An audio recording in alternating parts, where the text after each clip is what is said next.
C'est l'heure des informations sur le Rural Bénin TV. Mesdames et messieurs, bonsoir et bienvenue. Voici le sommaire.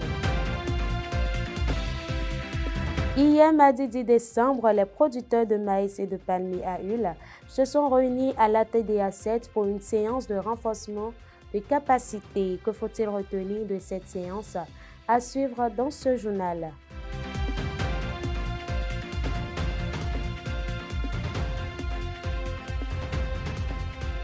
On parle des produits agroalimentaires séchés et beaucoup plus des méthodes qu'il faut adopter afin d'obtenir un produit sain et les difficultés rencontrées pendant le processus de conservation. Le dossier nous en dit plus. C'est tout pour le sommet. On se retrouve dans un instant pour le développement.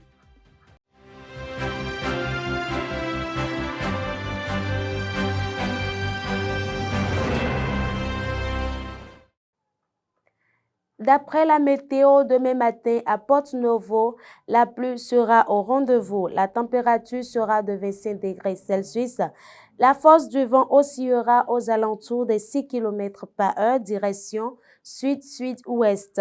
L'humidité relative de l'air sera de 88%. En soirée, le beau temps sera de l'apathie. La température demain soir retombera à 29 degrés Celsius, mais la température ressentie sera plus chaude, soit 32 degrés Celsius. Le vent devrait atteindre en moyenne les 16 km par heure, direction sud. Je l'annonçais dans le menu le mardi 10 décembre 2024, les producteurs du maïs et de palmiers de l'ATDA Pôle 7 ont bénéficié d'une séance de renforcement. Elle a porté sur la chenille légionnaire d'automne et la chenille défoliatrice du palmier à huile, ainsi que les méthodes de lutte contre. Le compte rendu à suivre dans ce reportage de Jean-Baptiste Rontonou et Jean-Dac Torono. L'objectif de cette séance de renforcement de capacité est d'emmener les producteurs à reconnaître la chenille légionnaire d'automne et la chenille défoliatrice du palmier à huile, ainsi que les méthodes de lutte contre. Organisée par l'Agence territoriale de développement agricole du Pôle 7, cette séance a eu lieu le mardi 10 décembre 2024 dans la salle de conférence de la TDA 7. Ce que nous pouvons retenir, c'est d'abord la connaissance du ravageur, des deux ravageurs, c'est-à-dire la connaissance de la chenille légionnaire d'automne et de la chenille défoliatrice du palmier à huile. Alors, parlant de la chenille légionnaire d'automne, nous savons que c'est une chenille qui vient d'un papillon nocturne, et donc qui pond des œufs sur les plants de maïs. Et après l'éclosion, les chenilles donc émergent dans le cœur des plants et s'alimentent à l'intérieur et ce faisant détruisent donc le feuillage depuis le cœur de la plante, le rendant ainsi improductif, voire sa destruction totale, ce qui fait que le producteur en retour n'a plus sa production. De façon précise, pour lutter contre ces chenilles, plusieurs solutions sont proposées aux producteurs. Elles sont d'ordre conventionnel et naturel. Aujourd'hui, nous avons beaucoup de produits prêts à l'emploi disponibles et homologués et qui sont donc disponibles dans les boutiques, les magasins de vente et accessibles à moindre coût aux producteurs qui permettent donc de lutter efficacement contre ce ravageur. Il faut préciser que il y a également des méthodes naturelles, un peu comme la solution savonneuse du savon local Palmeda à une concentration de 0,5%, c'est-à-dire un pain de Palmeda pour 20 litres d'eau à mélanger de façon homogène et qui est donc pulvérisé sur les plants de maïs et permet donc de lutter efficacement contre le ravageur. Au regard de la qualité des notions reçues, les participants expriment leur satisfaction et remercient la TDA 7. Voilà. Mon baby venu en temps. Do de matu, bon de ntupo biwe nwa se lo fiegbe. Be vivi mi kaka bo ze jerewu.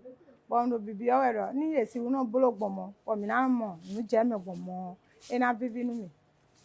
Do gbeda ho bonando e bonando gouvernement do azo e wa we de ko klesi le po. Ko be hunye ndewu de passer to. Vous l'avez do gbese do gamiton se sek de rozel. do de we no ya no do nu mi do mi ni wa ibo mi do kpon lese we do mi yo ni awili bo ise bo le vo afi din o mi le vo ase din o ho mi do de mi se ni awili bo ze da zo me o nlero yi we ganji donc ni e continue bo ma so jo mi do a bo ko bi nu e no yi lo mi bo no na mi formation ele gle na do nu kon yi wa ali ho mi na gbo mo le na yo jinu kule na yo bo to na fa o mi na mo ali de. Plus d'inquiétude pour la gestion des ravageurs. Malgré que ces producteurs détenaient certaines connaissances de base, cette séance vient les renforcer tout en les rassurant de l'efficacité de certaines méthodes de lutte contre. On reste focus dans la rubrique agriculture. Ce mercredi 11 décembre, le Palais des Congrès a accueilli un atelier de sensibilisation organisé par la GIZ dans le cadre du programme Prosilience. L'événement réunit des décideurs politiques pour discuter de la transition agroécologique et du renforcement des systèmes agroalimentaires durables dans les pays partenaires. Cet atelier s'inscrit dans une démarche visant à promouvoir des pratiques agricoles respectueuses de l'environnement essentiel pour faire face aux défis climatiques et garantir la sécurité alimentaire. La 4e édition de la Journée nationale des agriculteurs s'est tenue du 4 au 6 décembre 2024 à Boycon, une occasion de permettre à ces jeunes agriculteurs de mieux en savoir sur les stratégies d'adaptation liées à la transition de l'agriculture biologique et celle écologique. Quels sont les impacts pour les jeunes producteurs? Éléments de réponse dans cet extrait.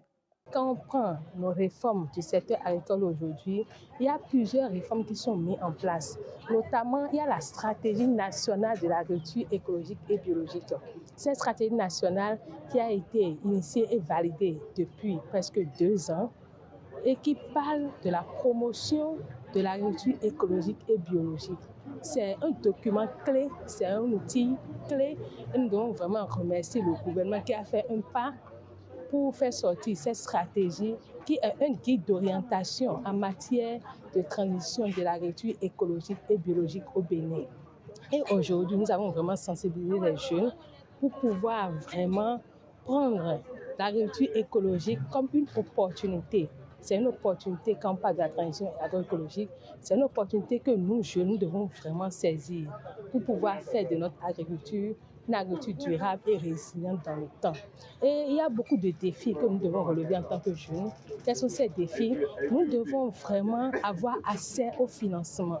Aujourd'hui, on parle beaucoup de financement agricole, mais combien de jeunes ont accès au financement?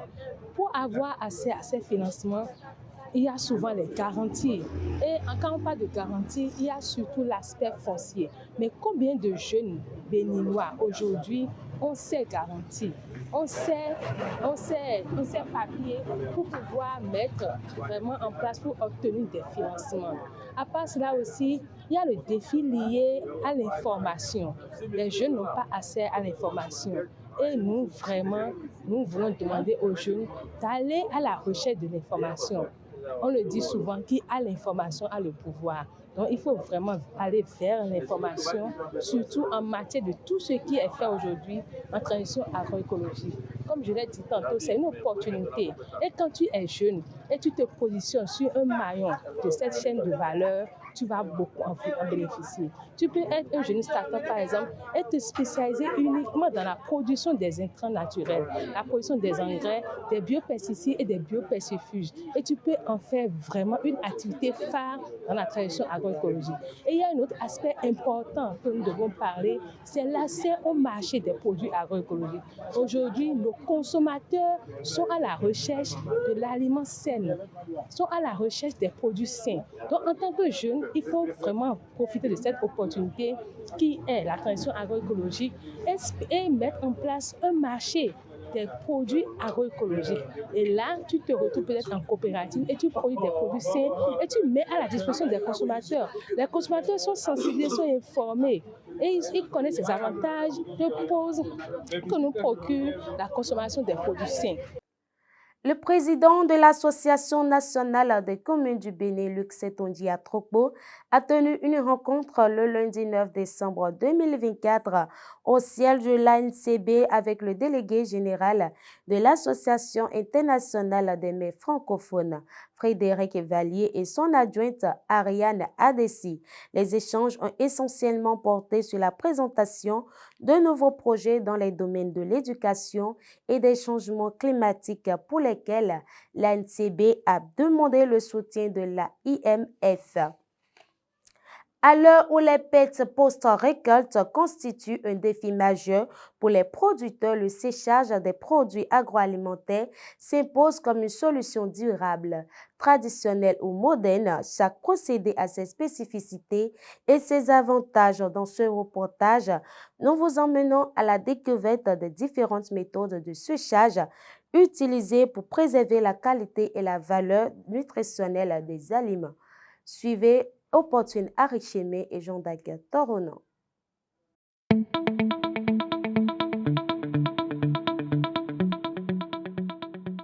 Le séchage des produits agroalimentaires est une pratique qui regorge d'énormes avantages pour le bien-être du consommateur. Pour y arriver, il faut suivre une méthode donnée. Déjà, le séchage est un mode de conservation qui permet de prolonger la durée de vie des produits. Et ça permet aussi de réduire le poids. Si vous voulez convoyer le produit d'un point A à un point B, le fait de sécher le produit vous permet de réduire le poids. Vous voyez, et non seulement ça, ça permet aussi d'ajouter de la qualité au produit. Parce qu'il y a certains produits, après le séchage, la composition nutritionnelle augmente comparativement à l'état initial. Donc voilà quelques avantages que présente le séchage d'un produit agroalimentaire. Parmi les modes de séchage les plus utilisés, nous avons le séchage solaire. C'est un mode de séchage qui utilise l'énergie solaire pour le processus. Donc généralement, la source d'énergie, c'est le panneau solaire relié à une bactérie qui fait le job. Maintenant, après ça, nous avons le séchage à l'air chaud. Et pour ça, on utilise beaucoup plus les déshydrateurs électriques comme déshydrateurs à gaz. Donc le principe est simple, c'est de faire chauffer l'enceinte et il y a un ventilo qui essaie d'harmoniser l'air chaud dans l'enceinte. Donc à part ça, il y a la lyophilisation. La lyophilisation, c'est une technique qui permet d'abord de congeler le produit. Et après la congélation, on passe directement à la déshydratation. Et là, l'avantage que ça présente, c'est que ça permet de conserver la qualité nutritionnelle du produit comparativement aux deux autres que j'ai cités. En dehors de ces nombreux avantages nutritionnels et sanitaires, le séchage de produits agroalimentaires est un système purement écologique et économique. Cependant, ces impacts ne sont pas que positifs. Alors le séchage solaire est une méthode écologique d'abord parce que ça utilise l'énergie solaire et ça ne pollue pas l'environnement. Et voilà. Et donc sur le plan économique, elle est rentable parce que du fait que ça n'utilise pas une source d'énergie électrique, elle est moins coûteuse. Et aussi, on peut l'installer dans les zones où il n'y a pas l'électricité. Et elle est aussi durable dans le temps parce que ça ne pollue pas l'environnement, ça préserve plutôt l'environnement. Nous avons les impacts positifs et les impacts négatifs. Les impacts positifs, déjà ça permet de prolonger la durée de vie du produit. Ça permet de conserver un certain nombre de nutriments comme les glucides, les protéines et autres. Et en termes d'impact négatif, par moment, ça diminue la teneur du produit en un certain nombre de nutriments. Si vous prenez par exemple la vitamine C, si la température de séchage excède 30 degrés Celsius, la teneur en vitamine C du produit, elle diminue. Donc voilà l'impact que pourrait avoir le séchage sur les produits agroalimentaires. Bien qu'il soit digne d'être adopté, le séchage de produits agroalimentaires rencontre des difficultés en fonction du produit séché et de la durée de conservation. Il y a de même la difficulté concernant le coût des équipements, la maîtrise de la technologie du séchage et la dépendance vis-à-vis de l'énergie solaire compte tenu des saisons. Dans la rubrique santé, retenez que du 9 au 15 décembre 2024, le Bénin mène une campagne nationale de vaccination contre la rougeole et la rubéole avec l'appui de l'Agence nationale des soins de santé primaire et le soutien international de l'OMS, Gavi, USAID et UNICEF. Cette campagne cible les enfants de 6 à 59 mois. Elle intègre aussi des actions de supplémentation en vitamine A et déparasitage. La campagne 2024 s'articule autour du thème « Vacciner votre enfant, c'est protéger sa santé ». Cette initiative vise à réduire la mortalité infantile. Le ministre de Santé, Benjamin Hunkpati, invite tous les parents à faire vacciner leurs enfants. À l'international, direction Côte d'Ivoire, lors d'un atelier national organisé le mardi 10 décembre par le programme d'appui au développement des filières agricoles, plus de 22 millions de dollars, soit 1,13 milliard, ont été annoncés pour la transformation de la mangue en Côte d'Ivoire. Selon les informations relayées par l'agence ivoirienne de presse, cette enveloppe est prévue pour financer la construction d'une unité agro-industrielle dédiée à la transformation de mangue dans le nord du pays. L'objectif est de promouvoir la transformation locale. Et c'est sur cette dernière information que nous mettons un thème à cette édition. Merci de l'avoir suivi. Je vous retrouve très prochainement. Portez-vous bien. À bientôt.